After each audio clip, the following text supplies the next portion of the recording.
Mais nous partons en mer à présent à la rencontre d'une structure peu connue du grand public mais qui œuvre pourtant depuis 2009 à l'étude et à la préservation de notre littoral. Le Cresco, une de nos équipes, a pu suivre les scientifiques en mer. Fabrice Leroy, Catherine Bazy. C'est au pied de la balise du Buron, à quelques encablures de l'île de Sésambre, que l'équipe du Cresco, le centre de recherche et d'enseignement sur les systèmes côtiers de Dinard, va se mettre à l'eau. Au programme de cette plongée, la récupération d'échantillons de nouveaux matériaux en phase de test.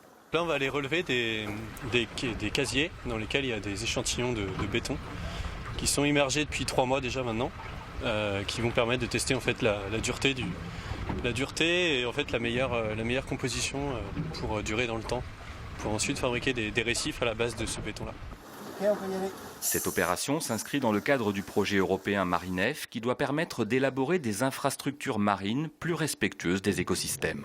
On va implanter des mouillages écologiques sous l'eau, donc qui vont être biomimétiques, c'est-à-dire qu'on va essayer d'avoir une structure qui va représenter le milieu naturel et pouvoir accueillir différentes espèces, donc avec des trous, des failles, des orientations différentes de notre mouillage, et qu'il y ait une utilité aussi pour les navires par exemple qui viennent s'attacher directement au mouillage, au corps mort. De la recherche et des applications concrètes, c'est là le travail mené au quotidien par les scientifiques du Muséum d'histoire naturelle et de l'Ifremer, réunis au sein de cet organisme depuis maintenant 10 ans.